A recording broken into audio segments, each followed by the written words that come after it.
This isn't just about food. This is about reclaiming your mind from a silent addiction that has been controlling your choices, your energy, and your very emotions for years. What happens when you finally break free? Most people will ignore this and stay trapped. 99% will miss the last part, and they'll never understand the profound peace that comes from conquering this one thing. Body begins. I remember a time when my days were a frantic chase, a chase for the next hit, the next little moment of pleasure that would get me through the afternoon slump, the late night work session, the emotional void that felt just a little too big. I didn't call it an addiction, of course. Who would? It was just a cookie here, a sweetened coffee there, a treat for making it through another stressful day. It was normal. Everyone does it. But what I didn't realize was that I wasn't in control. My energy levels were a roller coaster, my moods were unpredictable, and a strange, persistent fog seemed to cloud my thinking. I was living in a reactive state, constantly being pulled by the strings of a craving I didn't even recognize. The idea of quitting felt impossible, like cutting off a source of comfort, a reliable friend. But the truth is, that friend was a saboteur. That comfort was a cage. The first step was admitting that this harmless habit was actually costing me my freedom. It was costing me the clarity, the stable energy, and the emotional equilibrium that I craved far more than any fleeting sugary taste. It was a silent war being waged within my own body, and I was losing. The decision to stop wasn't dramatic. It was a quiet promise to myself, a whisper of an intention. Let's just see. Let's just see what's on the other side of this. The first 24 hours were a revelation, and not in the way you might think. It wasn't about a sudden surge of purity or enlightenment. It was a battle, a raw, visceral confrontation with my own ingrained patterns.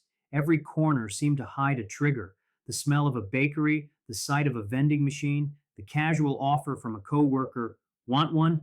It all felt like a personal assault on my newfound resolve. My body screamed for the familiar.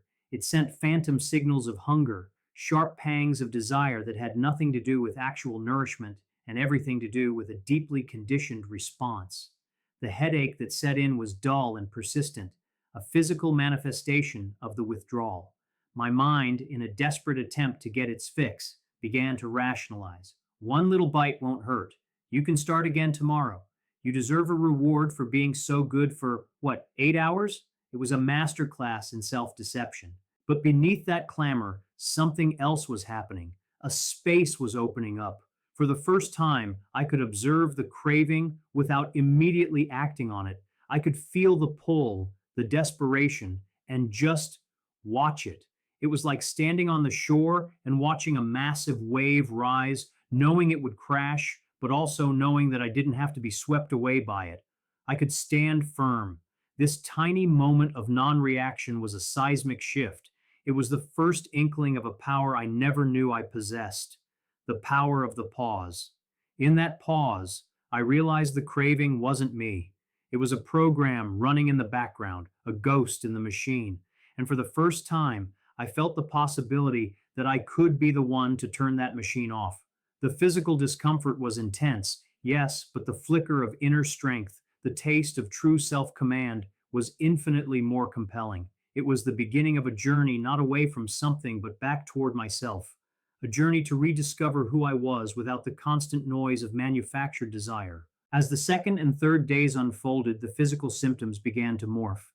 The headache subsided, but it was replaced by a profound fatigue. It wasn't just tiredness, it was a deep cellular exhaustion, as if my body was finally being honest about the energy deficit it had been running on for years.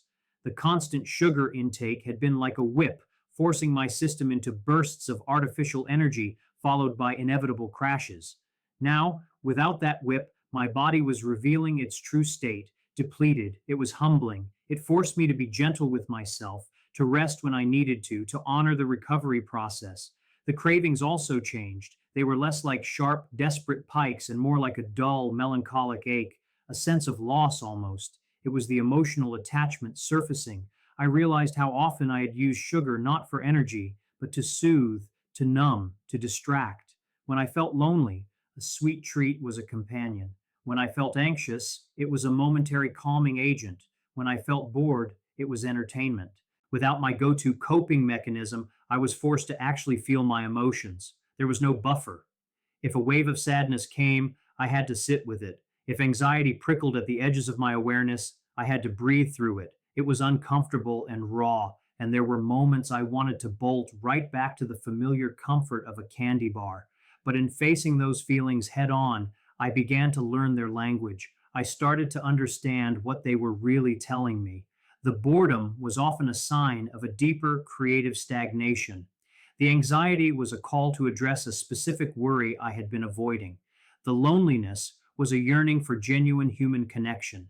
The sugar had been muffling these vital signals. Now, with the volume turned up, I could finally begin to listen to the real needs of my soul, not just the conditioned wants of my body. It was a profound and often painful recalibration, but it felt like waking up from a long, restless sleep. I was starting to trade the illusion of comfort for the substance of true self awareness. The path was challenging, but for the first time, it felt like my own. The initial shock. The fourth and fifth days marked a significant turning point, a genuine sunrise after a long and turbulent night. I woke up on the fourth morning, and for a moment, I just lay there, noticing nothing. The familiar brain fog, the groggy haze that usually clung to me for the first hour of the day, was simply gone. It had been such a constant presence that its absence was the most noticeable thing. In its place was a quiet clarity, a sharpness of thought that felt both new and anciently familiar. It was like a veil had been lifted, and I could suddenly see the world in higher definition. Colors seemed brighter, sounds were crisper, and my thoughts, instead of being a jumbled, chaotic mess, flowed with an unaccustomed ease. It wasn't a hyperactive, caffeinated energy, but a calm, steady, and focused presence. I could sit down to a task and stay with it, my mind no longer flitting away in search of a distraction or a quick hit of stimulation. It was a profound sense of peace. The inner war, the constant negotiation and bargaining with myself had ceased. The silence it left behind was golden. This newfound mental clarity began to permeate everything. My conversations became more intentional, my listening more attentive. I found myself more present with the people around me, not half distracted by an internal craving or the impending energy crash.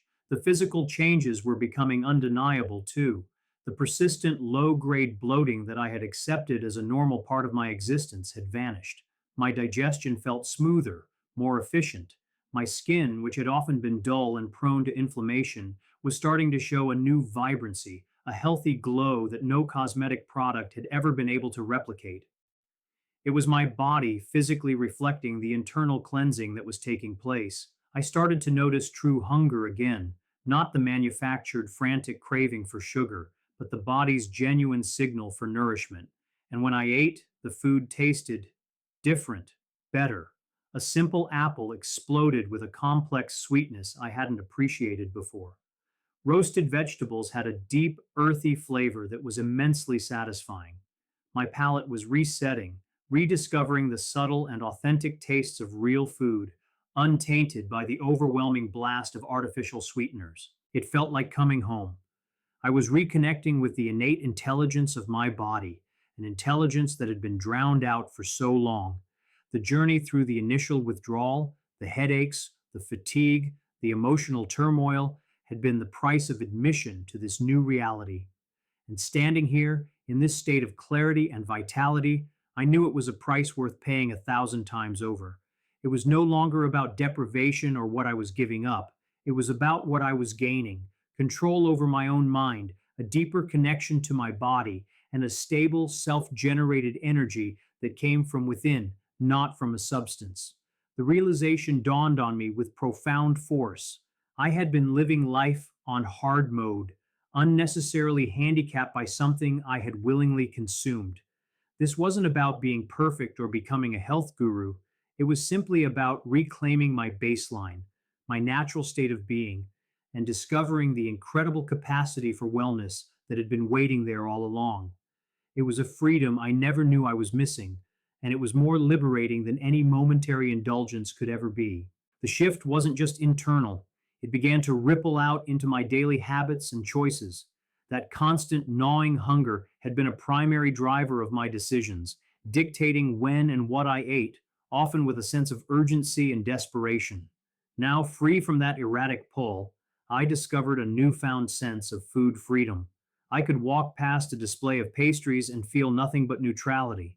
The emotional charge was gone. I could be in a social setting where everyone was indulging and feel genuinely content with my water or tea, not out of a sense of rigid, white knuckled discipline, but from a place of true disinterest. The desire was simply no longer there. This created a huge amount of mental and emotional energy that was now available for other things. I wasn't spending my willpower fighting internal battles all day long. I could channel that energy into my work, my creativity, my relationships. It was like closing dozens of unnecessary apps that were draining the battery of my mind. This newfound stability also had a profound impact on my emotional resilience. Previously, a stressful event or a minor inconvenience would have sent me spiraling, reaching for something sweet to cope, to take the edge off. That cycle of emotional trigger, followed by sugar induced numbness, had kept me from developing healthier coping mechanisms. Now I had to learn a new way. I started turning to other sources of comfort that were genuinely nourishing. A short walk in nature, a few minutes of deep breathing, a conversation with a trusted friend, journaling. These became my new tools.